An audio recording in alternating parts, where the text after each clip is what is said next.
George St-Pierre vs Matt Hughes. When George St-Pierre first fought Matt Hughes for the title, it was too much, too soon. But their dynamic eventually grew into the most crucial welterweight rivalry of all time. GSP needed to lose the first fight to Hughes at UFC 50 so he could rebuild himself, finding new momentum as a budding star before he took to the Octagon to tell Hughes exactly what he thought of him. I'm very glad you won that fight, Matt, but I'm not impressed by your performance, and I look forward to fight you in the near future.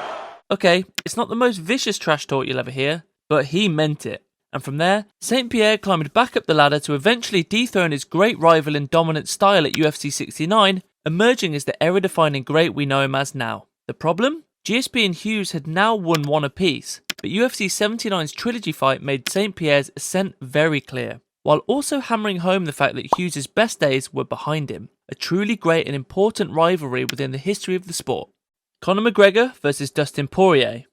Not many rivalries go from bad blood to friendship to totally off-the-wall anger. The first fight share between these two modern-day icons was marked by Conor's complete and utter mental domination of Dustin. But he also seems like a scumbag.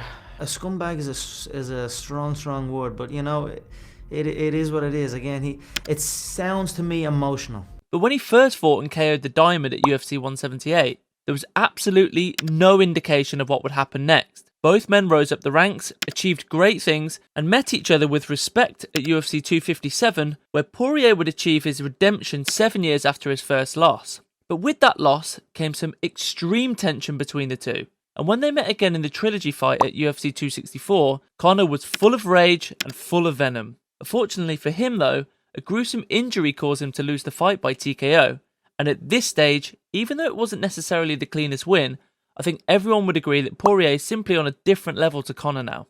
Brandon Moreno vs Deiveson Figueiredo.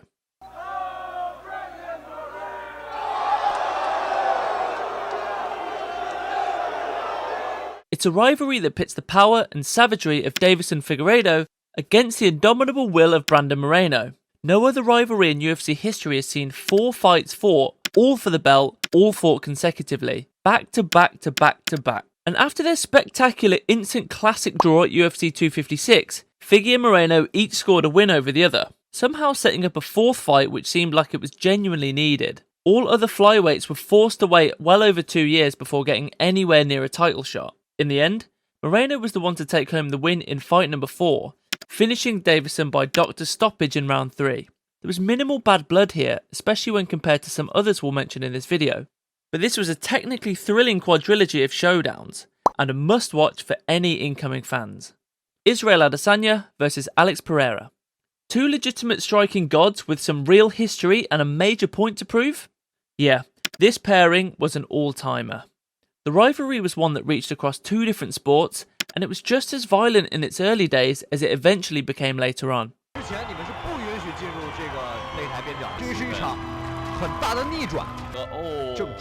Even without counting their 2 meetings in kickboxing, Israel Adesanya and Alex Pereira delivered some of the most dramatic fight moments of this era in their 2 middleweight title fights.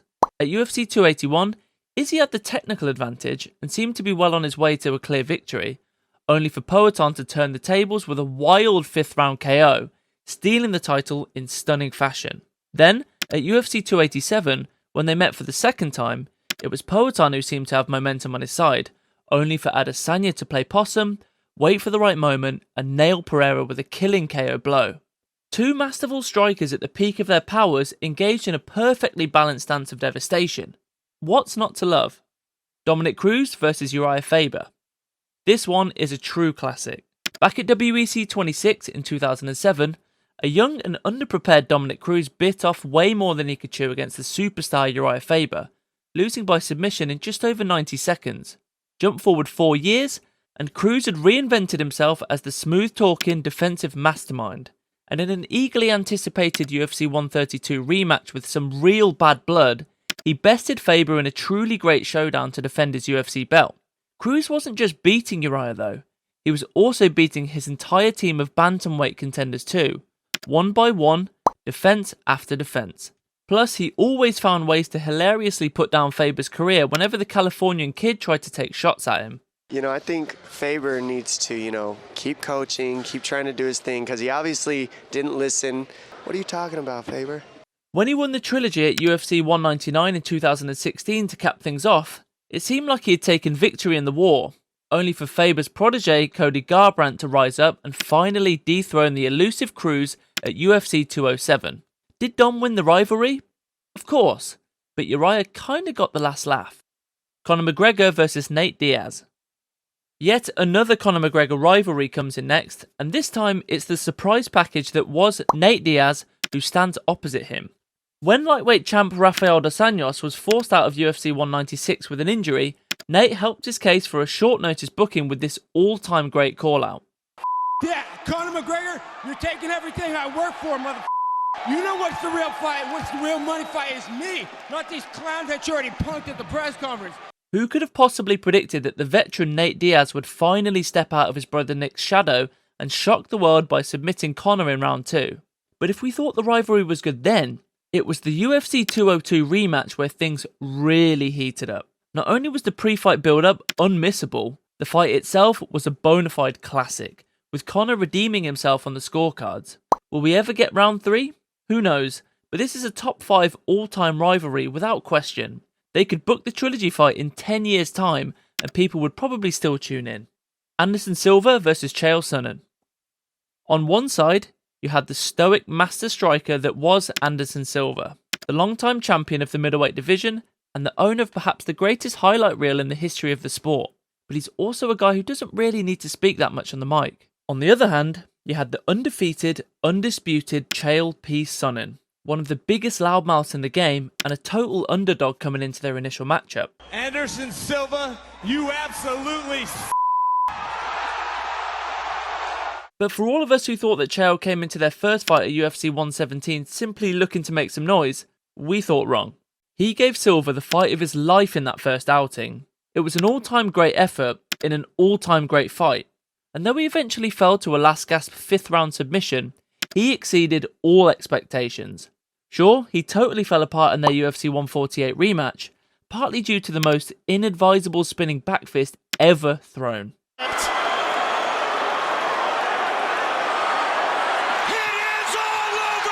But based on the sheer energy of fight number 1 and the dynamic they share between them, Anderson Silva's 2-fight series with Chael Sonnen is an easy pick for number 4. Chuck Liddell versus Tito Ortiz. combinations, uppercuts,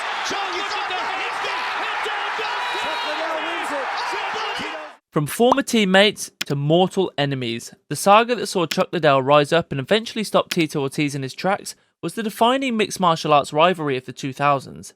Tito didn't initially want to fight Chuck, which many people correctly saw as him trying to duck the Iceman. But when his day finally came at UFC 47, boy, did his worst nightmares come true. Chuck became the first man to KO Ortiz in that fight, showing off that brutal volume striking, before then repeating the feat in their UFC 66 rematch, this time for the 205-pound belt. Chuck simply had Tito's number, boasting a skill set that was the Huntington Beach bad boy's worst nightmare. Sure, Tito would knock out a long-retired 48-year-old Liddell for a horrible third fight in 2018, but this rivalry was won by Chuck when it mattered most. In our book, Chuck won this rivalry 2-0, and that third fight simply does not count. John Jones versus Daniel Cormier. Some guys amp up their supposed hatred for one another to sell a few extra pay-per-views, but these guys? Not a chance. DC and John are polar opposites as people. Guys who would probably start a fight if they were co-workers or patrons of the same local bar. And over the course of their 2 fights at UFC 182 and UFC 214, we got to see these two go to some really dark places. John. Can you hear that, John?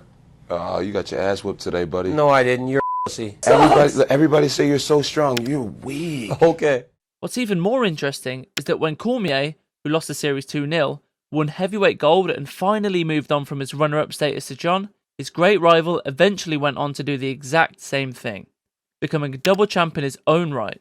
And who can forget just how brutal it was to see John's finishing sequence in their UFC 214 rematch, and how devastated Cormier was on the mic afterwards. Can you say it all about this and the rivalry between you and John? If you win both fights, there is no rivalry, so I don't know. This is next level rivalry, with real GOAT implications.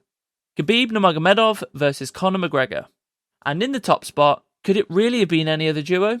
Khabib and Conor broke every record in the book at UFC 229 when 2.4 million people bought the pay-per-view to finally see them throw down. But in reality, it's not really the competitive rivalry that earns its top honours here. These two had a feud that crossed lines relating to religion, culture, family, honour, everything, resulting in true hatred before long. Shut your mouth, Ali Abdelaziz, mad terrorist. You as well, you mad rat. I know a lot about you as well. Let me take my picture. McGregor pushed Khabib on the mic at every opportunity, insulting him in ways that make the previous 9 entries on this list look like child's play.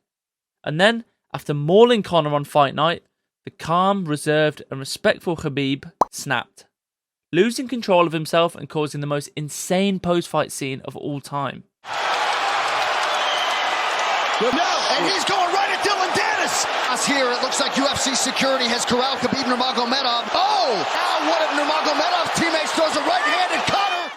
In other words, he out-notorioused the notorious. If these two came within 100 meters of each other, even today, they'd be liable to cause a major problem.